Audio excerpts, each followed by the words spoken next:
Un saludo para todas y para todos. Mi nombre es Elsa Guerra, yo soy docente de la Universidad Andina Simón Bolívar, sede Ecuador. Sin duda, desnaturalizar el patriarcado y el sexismo implica impulsar varias estrategias, siendo la educación un campo fundamental que, si bien históricamente ha constituido uno de los pilares de cualquier sistema ideológico dominante, también puede ser impulsado como un mecanismo para caminar hacia la transformación.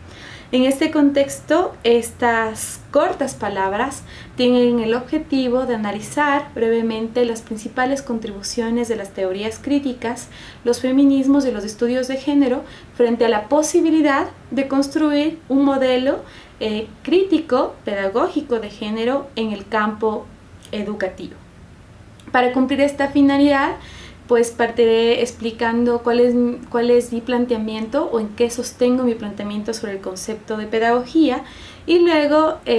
visibilizaré algunos aportes de las teorías críticas, los feminismos y los estudios de género para constituir este modelo pedagógico que se entiende puede ser liberador. Históricamente se ha demostrado que la pedagogía es un dispositivo discursivo. Eso implica que su contenido se ha dado a la luz de una disputa de su significado en una correlación de fuerzas en un tiempo y un espacio específico.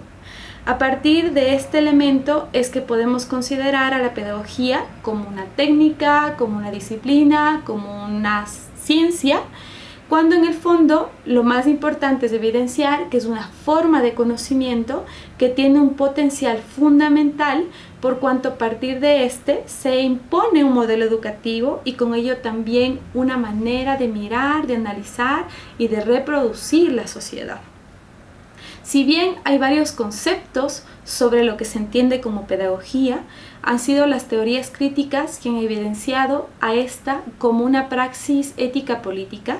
que está condicionada social e históricamente y que implica analizar no solo los conocimientos que se formulan dentro del aula, sino también todas aquellas formas de producción, reproducción, de construcción de significados en distintos ámbitos educativos, ¿sí? En un contexto de sentido educativo más amplio, donde también se construyen relaciones entre los sujetos educativos, educadoras, educadores, estudiantes, entre otros actores fundamentales, y que también deben ser analizados en un contexto más amplio que influye directamente en estos dispositivos para la construcción de un modelo pedagógico.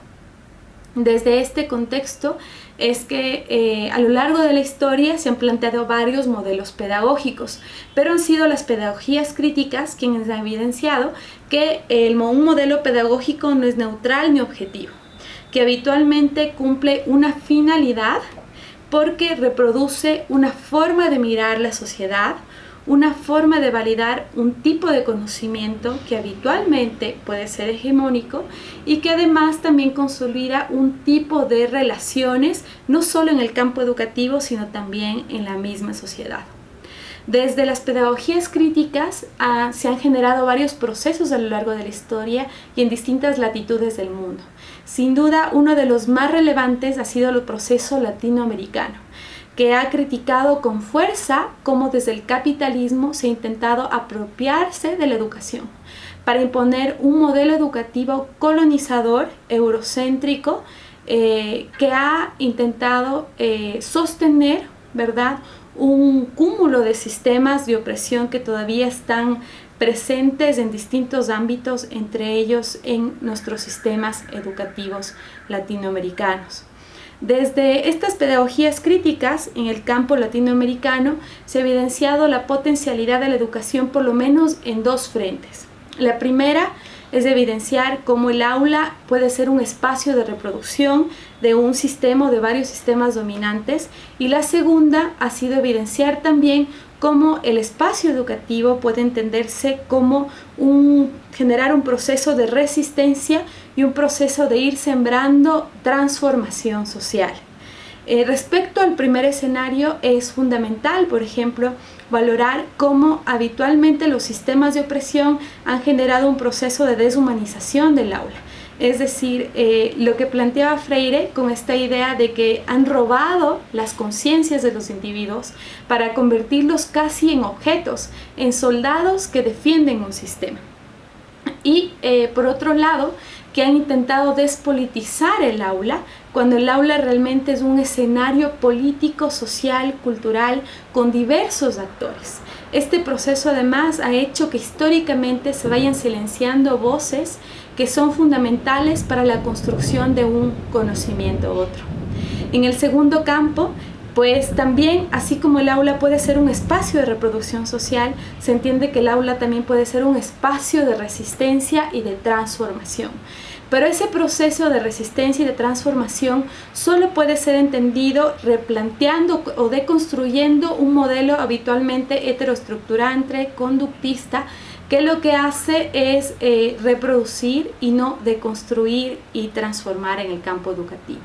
Por lo tanto, impulsar procesos de resistencia y transformación implica pensar en que debemos humanizar el aula e impulsar un proceso de concientización problematizadora en clave plural, como vamos a ver más adelante. Estos planteamientos también han tenido eco, ¿sí?, en distintos campos, ¿sí? Entre ellos, el campo de los estudios de género y de los planteamientos teóricos feministas, quienes de distintas latitudes, muchas veces silenciadas, han evidenciado cómo los modelos educativos no son neutrales ni objetivos, pero también evidenciado cómo habitualmente son patriarcales y sexistas. Y han analizado cómo, a la par de que existe un currículo oficial, existe un currículo oculto que impulsa o hegemoniza un sistema que discrimina, excluye a lo femenino y a lo que no se entiende como masculino hegemónico en un tiempo y un espacio específico, para normalizar distintos tipos de roles, de estereotipos, imponer discursos en los cuerpos de las personas que son los sujetos educativos en el aula. A partir de estos elementos es que se plantea la necesidad de insertar el enfoque de género. El enfoque de género entendido como una perspectiva sustancial que nos ayuda a comprender desde una dimensión variable y relacional cómo se establece un significado de lo que tiene que ser hombre y de lo que tiene que ser mujer en un espacio y un tiempo determinado, y cómo se invisibiliza entonces las distintas construcciones identitarias, y a partir de eso se impone un cúmulo de discursos, ¿verdad?, y de cargas y de forma de regular los cuerpos y los proyectos de vida de las personas, donde el conocimiento hegemónico tiene un papel fundamental. Este enfoque de género es sustancial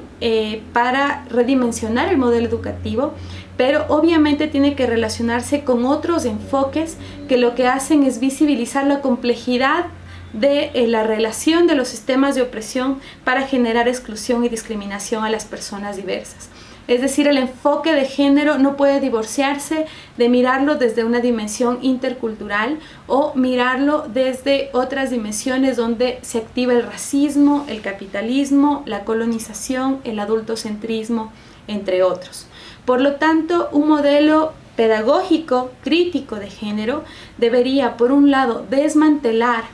el conocimiento hegemónico, patriarcal y sexista que se desarrolla, ¿verdad?, en los distintos campos pedagógicos para imponer cargas, tratos diferenciados y privilegios, ¿no es cierto?, estratificando a las personas diversas. Y segundo, además, dar pautas para la construcción de propuestas que nos ayuden a caminar hacia una posible transformación social. Este modelo pedagógico crítico de género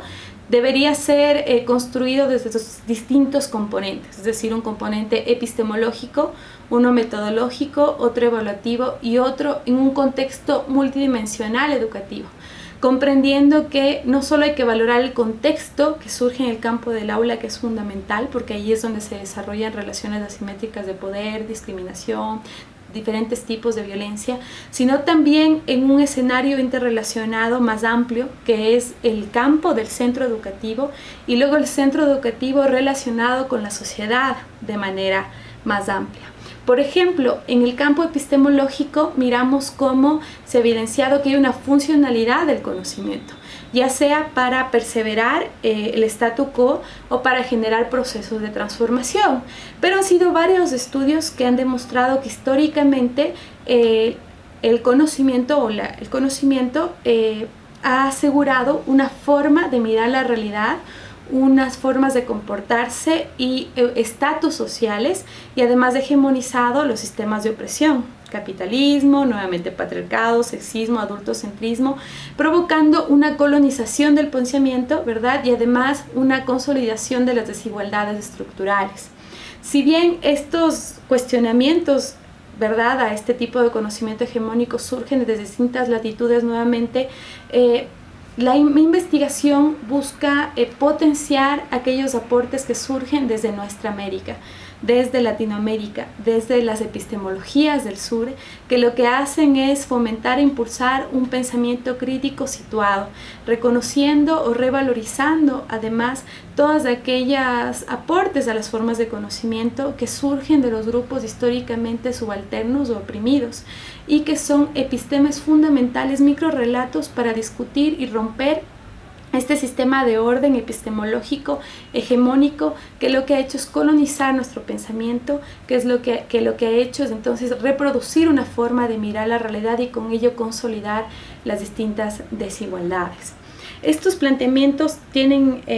fundamentos en las teorías feministas. Hay varias propuestas de las epistemologías feministas en distintos campos filosóficos. Si miramos históricamente, pues también ha sido el feminismo de igualdad, el feminismo de la diferencia, que han cuestionado cómo se ha ido formulando el conocimiento, ya sea porque ha sido un conocimiento habitualmente desviado, como han dicho muchas autoras del feminismo de la igualdad, o porque se ha invisibilizado las experiencias de las mujeres en el campo epistemológico. Pero sobre todo creo que es necesario recoger las propuestas que surgen desde estos feminismos más críticos y desde las diversidades que quieren romper el molde del ser humano, pero también el molde o prototipo de mujer para el cual se produce y se reproduce el conocimiento. Es decir, pensar en que hay un cúmulo de características identitarias y de condiciones sociales, ¿verdad?, que intersectan y que también influyen de manera fundamental en la forma como se mira la realidad. Y es desde aquí entonces donde hay aportes desde los transfeminismos, ecofeminismo, el feminismo descolonial, entre otros, que en nuestra realidad latinoamericana son fundamentales para construir otro tipo de conocimiento, un conocimiento de frontera, pero que también dispute, ¿verdad?, un espacio y que genere una interpretación pluritópica de la realidad y también de la construcción de las formas de conocimiento. Desde esta perspectiva es que entonces un modelo pedagógico crítico en el campo epistemológico tendría que cumplir con varios parámetros, entre ellos 3 que creo que serían fundamentales. El primero es visibilizar cómo habitualmente el conocimiento hegemónico ha generado discriminación a las personas diversas en un tiempo y un espacio específico. Para analizar esta dimensión, por lo menos deberíamos discutir en el campo educativo cómo habitualmente se ha invisibilizado los aportes de las mujeres como sujetos históricas en la formulación de las formas de conocimiento. Segundo, deberíamos analizar con profundidad, ¿verdad?, también cómo desde el sistema patriarcal y sexista, impulsado en una forma de conocer masculina, hegemónica, dominante, se ha impuesto discursos, acciones y omisiones que han invisibilizado o han direccionado a veces el papel de las mujeres en el campo social, en el campo político, en el campo cultural, entre otros. Y tercero, por lo menos valorar también cómo este conocimiento masculino hegemónico tiene interrelación y también tiene una dimensionalidad respecto a las masculinidades y viceversa. El segundo nivel en el campo epistemológico para la construcción de un modelo pedagógico crítico con enfoque de género, además debería, por ejemplo, visibilizar cuáles han sido los principales cuestionamientos y aportes feministas frente a la construcción de la ciencia y las formas de conocimiento. Si bien no hay acuerdos, ¿verdad?, sobre las discusiones de objetividad de la ciencia, lo que la mayoría de los aportes epistemológicos feministas sostienen es que quien conoce es un sujeto cognoscente concreto e histórico, que para conocer esa realidad y formular estos modos de conocimiento, ¿verdad? Parte de un cúmulo de dispositivos que tienen que ver con su cuerpo y con las experiencias que se desprenden de este cuerpo, y que por lo tanto van rompiendo con esta hegemonía de la ciencia para recabar otras formas de conocer desde lo femenino, pero también desde la diversidad y desde la pluralidad. Y tercero, sería entonces transversalizar un enfoque de género. ¿Para qué? Para romper con esta hegemonía, pero también para construir otras formas de conocer en clave plural, diversa y crítica. Sin duda, transversalizar el enfoque de género en esta dimensión implicaría cumplir con varios parámetros que rompen no solo lo epistemológico, sino el componente metodológico, de evaluación y el contexto educativo en sentido amplio. Por ejemplo, en el campo metodológico implicaría, ¿verdad?, transversalizar el enfoque de género en los métodos y en las técnicas de enseñanza-aprendizaje, pero además insertar métodos feministas que son fundamentales en ciertos casos para comprender y recabar aquellas experiencias y una construcción colectiva de conocimientos en el aula. Pero además, por ejemplo, implicaría impulsar esta categoría del profesor transformativo. Este profesor que debería aprender y enseñar a la par, intentar romper estas relaciones asimétricas de poder y generar un proceso colectivo de construcción de formas de conocimiento desde la diada reflexión-acción. Es decir, romper esta idea de las clases magistrocéntricas que habitualmente responden a un conductismo clásico de la escuela tradicional, para pensar en que es fundamental impulsar una educación que siembre pensamiento crítico en clave diversa y rompiendo estas relaciones de violencia habitualmente insertas en el campo educativo. Es decir, este es un esbozo de varios elementos fundamentales que debemos impulsar con fuerza para pensar entonces en la posibilidad de romper estructuras de desigualdades en el marco de sembrar un modelo educativo utópico de cara a la liberación.